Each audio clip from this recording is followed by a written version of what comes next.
no big deal. For some, it's a really big deal. This is something that is very personal. It's something that some of you camouflage extremely well, and some of you think you do. And I say you, I probably should say some of us camouflage well, and some of us just think that we do. These topics kind of are under a big umbrella, and so there's some synonyms, some words that we'll use, and I definitely think that within Scripture there is some variance, but you can't deny the connectivity of these words together. Words like envy, jealousy, controlling, rivalry, I guess that's how you would say that. And you go, well, how are those all tied together? We'll see it in a little bit. I think that's going to be pretty clear. But is jealousy, envy, and it's a sin of such, and how all of these things go? I think personally, there are times in my life that I think Satan plays this card pretty heavy on me. And it's like, and if you're a person who really thrives on praise and recognition, this is probably an Achilles heel for you. This is probably kryptonite material. Some of you are not that way, and God's made us different, right? So your struggle is going to be in a different spot. But envy, jealousy, trying to control somebody, taking up these kind of ideas are things that sometimes we just go, well, I'm not that bad, or I didn't make it to that spot, or whatever. But we need to really unpack, I think, some of these ideas today. What is envy? When I say the word envy, what thought comes to mind?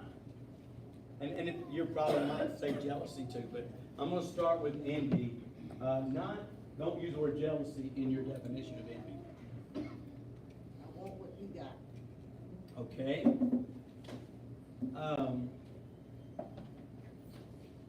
Is that's definitely surface level.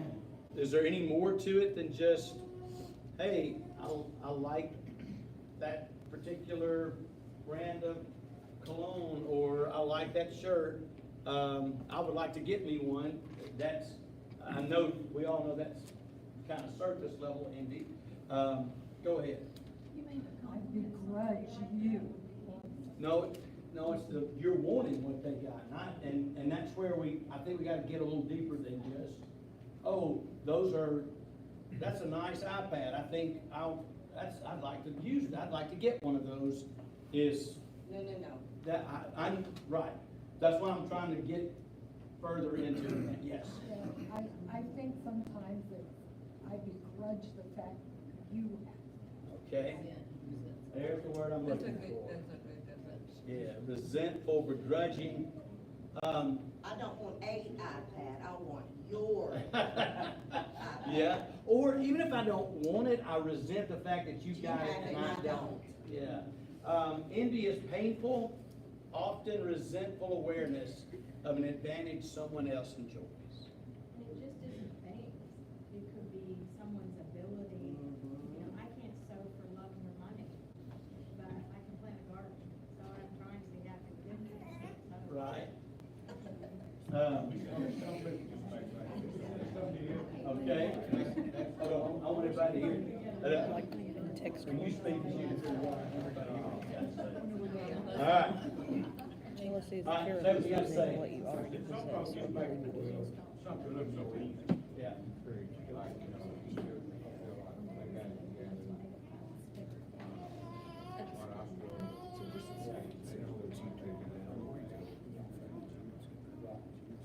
I don't know if y'all could hear on the backside, but Bill said some people just make it look so easy.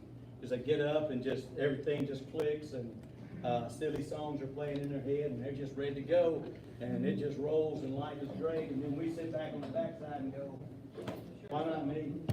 Sure, social media. Yeah, social media makes that way better, 100%. Yes, sir.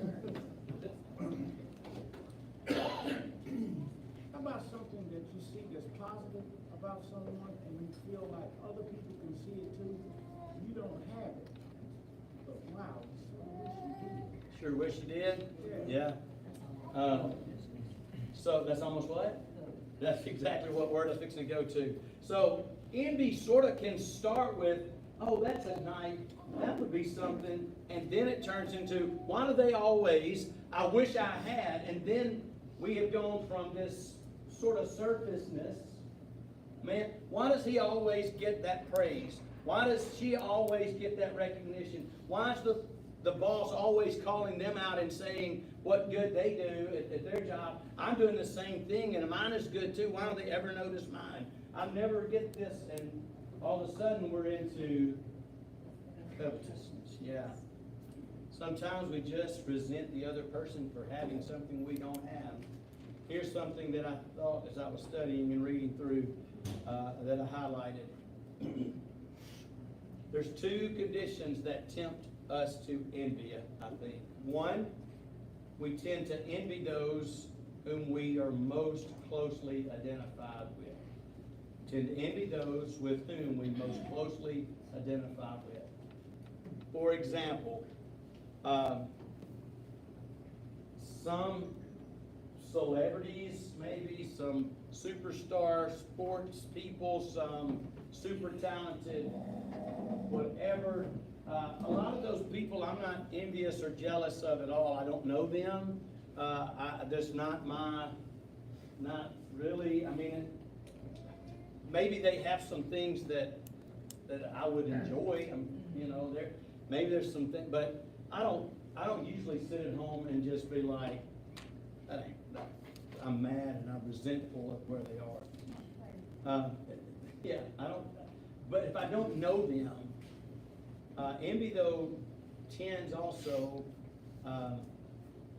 to the fact that that's where they are is not usually doesn't grab me. Might grab you, doesn't grab me. But the second layer I think is where if you get it where it's somebody you know or somebody that you're around and also have the same areas that you value. So now let's just make it personal at the school, all right? So now we're going to look at and we're going to be around other teachers, and so we're in the same area, and then I perform and they perform, and why did they get the recognition? I didn't get the recognition. Why did they get the whatever and I don't? And then can you see how that becomes, and that's just easy to talk about from Bobby's perspective, but I think probably all of us can find some area where we feel that and we allow that to show. And we also, Wendy brought it up, and I think we need to unbox it a little bit more. How does social media play into this conversation? Well, if you, I've noticed lately, it's almost comical. People go on vacation, and some other people will go on a bigger vacation. And then those people, some other people, and then they post it all, and especially where we're from, up there on that side of the county. There's a lot of people that do that, and I'm like, no. And Well, I could take 500 pictures too, because Right. vacation of anything, and you know, I can make my life look shiny and new all the time. Right. And I don't really care what you had for supper.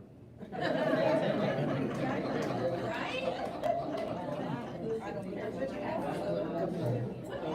Here you said, I'm not touching that.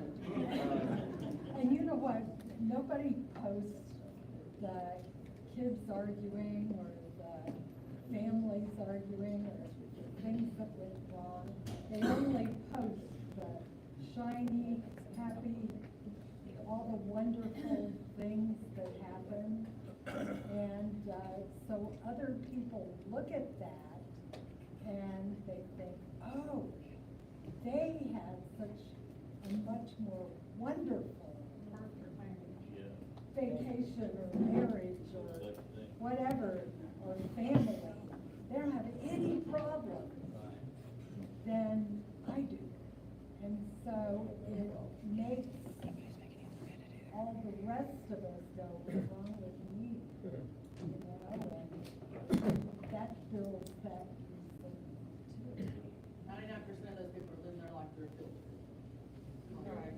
filter, you can edit, Yeah. but And it's dangerous for us type A personalities that are so competitive. Can be real dangerous for us.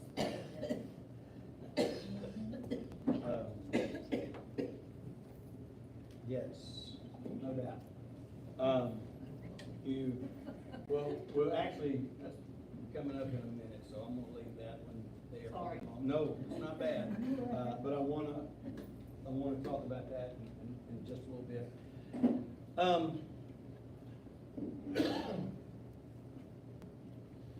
When I was younger, I don't know why, I remember this, other than one of the first times that it registered in my mind. We had a elder, where I grew up going to church, whose last name was Jones, and for whatever reason, it just seemed like every Bible class and comment, something would happen with keeping up with the Jones. And I didn't understand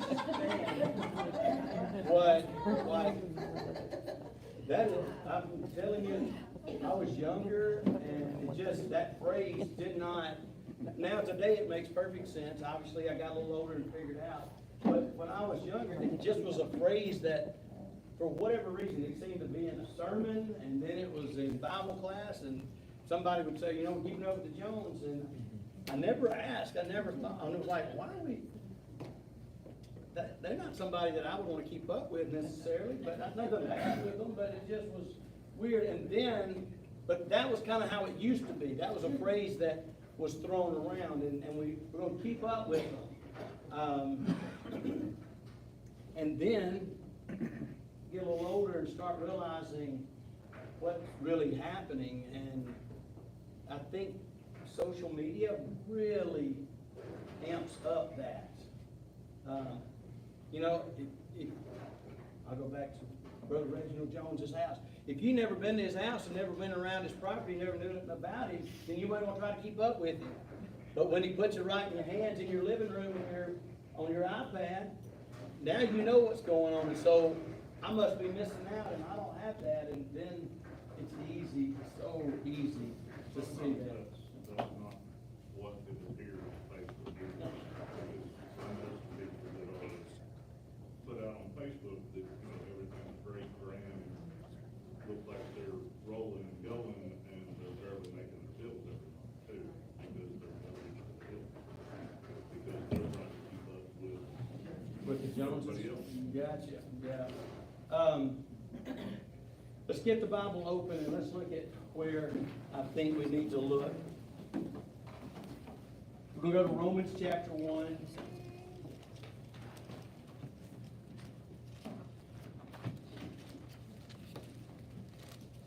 What I'm fixing to say, please don't interpret or conclude that the Jews do not have the struggle with envy. That in a minute we're going to show the high priest and the Sadducees. They were envious of Peter and the rest. So we know it's going to happen. We know that it happens. But in this particular portion of Scripture, Paul is writing to the church at Rome. And in chapter 1, he puts the target right on the Gentiles. Okay? And he shows some of the struggles they have, especially as they bring it into following Jesus. In Romans chapter 1. And then in chapter 2 and 3 of Romans, Paul sort of puts the bullseye on the Jews, and he talks about their struggles in following Jesus. Well, the struggles that the Jews had in following Jesus was, law saved me, that you couldn't get too far out of bounds within Judaism because of all the laws that God had put there. Even if you were envious and jealous, it didn't, all the rules that the 613 kind of kept them in the box a little bit more. So I'm going back to the Gentiles. So again, please don't conclude that the Jews didn't have trouble with jealousy and envy and covetousness. It was one of the 10 Commandments. But I'm going to the Gentiles right now. I'm looking at the end. I guess I'll start at verse 28. And here is something that Paul has, through the Spirit, figured out. Hey, we need to look at this. We need to address this, because this is the struggle they're having in surrendering to God and following God's plan of grace and mercy through Jesus. Verse 28. Even as they did not like to retain God in their knowledge, God gave them over to a debased mind to do those things which are not fitting, being filled with all unrighteousness, sexual morality, wickedness, covetousness. What was that one? Romans 1:28. Now I'm at 29. Romans 1:29. Being filled with all unrighteousness, sexual immorality, wickedness, covetousness, malice, full of what? Full of envy. Yeah, murder, strife, deceit, evil-mindedness. They are whisperers, backbiters, haters of God, violent, proud, boasters, inventors of evil things, disobedient to parents, undiscerning, untrustworthy, unloving, unforgiving, unmerciful, who knowing the righteous judgments of God, that those who practice such things are deserving of death, not only do the same, but also approve of those who practice them. Wow. What a list, right? Those don't match up, right? And if you go back just a few verses before that, you see where their minds had given themselves over to lusts that are not approved by God, who are not going to work. And so you got this moment where God basically just gave in. God just caved, not caved in, but they had caved in their following God. They were like, we're going to do what we want to do. They were worshiping the creation, not the one who created it. And so here they are. But in the what I want to bring out of this is, yes, all those things are there, but right in the middle of all those things, what's listed? Two of them. Covetousness and what? Envy. Why would those be on a list like this? I mean, why?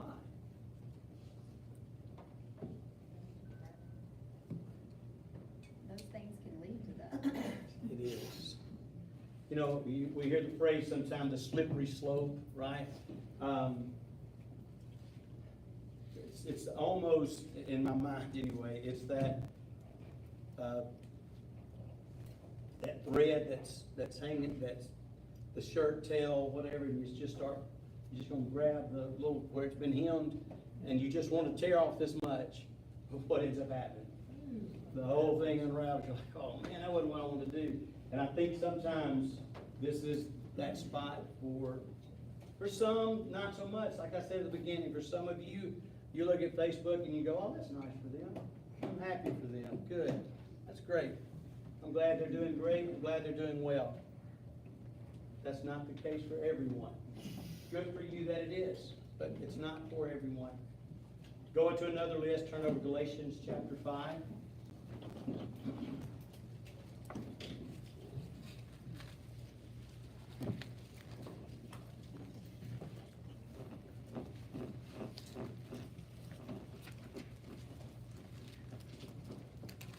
I'm going to start, I could start at verse 15, or 16, but I'm not. I'm going to start at verse 17. The desires of the flesh, I want you to listen to this list as well. For those who are opposing each other to keep you from doing the things you want to do. Verse 18. But if you are led by Spirit, you're not under the law. Now the works of the flesh are evident. Sexual immorality, impurity, sensuality, idolatry, sorcery, enmity, strife. What's the next one? Jealousy, fits of anger, rivalries, dissensions, divisions. What's the next one? Envy, drunkenness, orgies, and the things like these. I warn you, as I warned you before, that those who do such things will not inherit what? Those are pretty harsh words and a pretty long list, right? But right in the middle of it is two things that maybe in our minds think don't belong. But Paul and the Spirit thought they did. As you think about jealousy, is there any, I'm changing the words because I want to, this envious idea that eats at us and resents and those kind of things. There is another part that's sort of closely related, if you would, to envy, and that's jealousy. Is it ever okay for jealousy?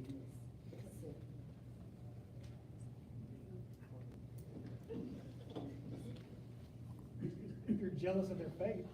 Okay? Yeah. How would you describe being jealous of someone's faith?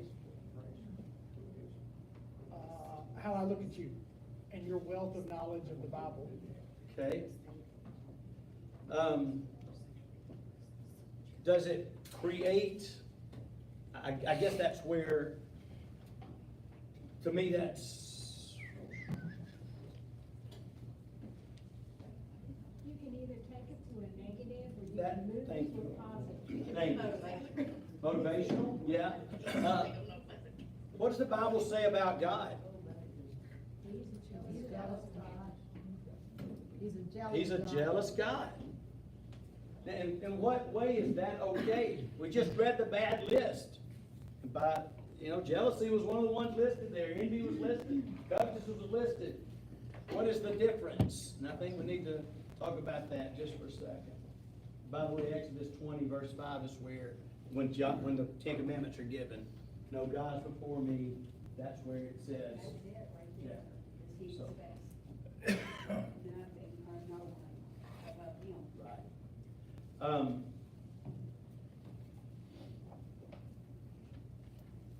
I think for me personally, as I'm trying to share this with you, I think it's what you do with that becomes, as Ms. Alice said a few seconds ago, becomes the good or the bad. Yes. social media. Sure, absolutely. Looking happy or looking not. Yes, sir. Go ahead. I was gonna say, trying to have control over that, fighting against it. It may be for some of us or many of us that we might have a bit of all of that in us, but to try and control it or fight against it, could be a struggle, but it's something that we need to be aware of and constantly fight against. Yeah. And I was thinking that maybe through, sometimes I know personally, I would, pray for courage to honestly just self-examine myself, and then maybe pray for strength to try and correct it. Because all those bad characteristics that we talk about here today, down through the years, some of that were, well, I know I've, touched it in some manner in a negative way. And I don't know if you all have had some of that within your mindset, but to fight against it is the thing to do, I would think. No, I think you're great to say what you said, because I want to segue into what are we going to do with it, right? A jealous God saying there's not going to be another one beside me, for us to take and have this emotion of maybe wanting something positive that someone else has and doing something in order to be there and to do that. I think Kelly said motivator, that idea. But when we go to this negative side, how can we deal with the temptation to envy or to become jealous? So the first thing I'm going to suggest is this. I think you got to do what you said a few moments ago. Take it to God. You got to put God back in the picture. Okay? There's a parable that Jesus told. Well, let me ask you, how did you, or how can you put God back in the picture? Talk to me on that one. Go ahead. How can we put God back in the picture? It's gotta be the center. Okay? What would it look like if God's in the center? How does that help us combat being envious or jealous? We're gonna take it to him, we're not gonna hold on to it ourselves, that's one thing. Okay? Or we keep in mind the fruit of the Spirit, because this is opposite. Yeah. Well, the next verse, the works of the flesh were these, and then he says the works of the Spirit, love, joy, peace, patience, kindness, goodness, faithfulness, gentleness, and self-control. Yeah. Right? Definitely, he's setting up one opposite of the other. I want to take us to a place that, and maybe some of you are sitting here thinking, it's okay, and I'm sorry that I stole your thunder, don't be jealous or envious. Jesus tells a parable. He's talking about end times in Matthew chapter 25. And the parable, we don't usually talk about it as an end time parable. We usually talk about it because we want people to help for VBS. Okay? Now, here's the parable. To some, God gave 5. To some, God gave 2. And to some, God gave 1. Why would he do that? He just straight up set up envious moment right there. Did he not? Yeah, but why? So why didn't he give? You know, I mean, if you look, we got a kindergarten teacher. Yes, I know you used. What you teach? Pre-K. So in the classroom, it always works great when you give one kid 10 goldfish and another kid 2. Not going to work out. What's the best way to handle that? Same amount. See, we're so much smarter than God. We should have done that. He gave all of us the same amount. So that was sarcasm. He knows that. He knows that. He knows that. Sometimes we think we want 10, but if we really got that 10, would we be, do we really want to do the work that comes along with having 10? Can we handle it? Can you handle the 10? We want the glory of it, but do we want all the things that come with it? So, to bring God into this equation, maybe we take a step back and go, God thinks, trust me with these 2. I'm going to do what I can with these 2. Be the best 2-count person. So at Sardis Lake Christian Camp this past week, there's a guy who is, and he's a blue-collar guy. It wouldn't take you very long to figure that out. Not a gifted speaker, not a great singer, just not. And I think he would probably amen my 2 points. All right? In the gazebo, which some of you have been at, most of you probably have not, but in the gazebo, we're packed in. We are one in the spirit. But it's also a result. Mississippi humidity, so on and so forth. It's hot. We like the fans that are there, right? Well, we have 5 fans under there. 2 of them were out. We noticed that on Monday. It's like, man, it's going to be a long week. Guess what this guy says? I got it. So, and getting it doesn't just mean you go and buy a fan. He literally had to hang it. The cord wasn't long enough, so he had to splice, get the cord longer to get to the electrical source. Got it up, beautiful. We enjoyed it the rest of the week. Everybody would, and I'm going to tell you, most people would say, they didn't even notice. I mean, it was just there and we enjoyed it. Unless you didn't notice it the first night and went, why was it so hot in here this time, right? There were some really gifted speakers at camp. Some really gifted teachers at camp. Some really gifted song leaders and singers who raised their voice in harmony to God and really had those moments. And they were great and they were uplifting to all those people. But when those folks left and their sermon stopped and we walked off the hill at Sardis, it was done. But you know what? There's still 2 more weeks of camp. And those fans are still there. They're still going right now. And will be, and probably next year too, and every retreat in between. And you go, I can't preach like you. I can't hang a fan like you. And yours is going to be way more beneficial to the work of the Lord than what I was able to do. Because you got a week. That's it. That's And I didn't get to preach the whole week. It's just a few moments. But this guy keeps going. And I'm saying, sometimes we take those, well, I've only got 2. God gives them to us. Take them. He knows what we can and do. And find a way to bring glory to God with those. I think there is the biggest help to avoiding envious and jealousy. I did not get near to what I wanted to today.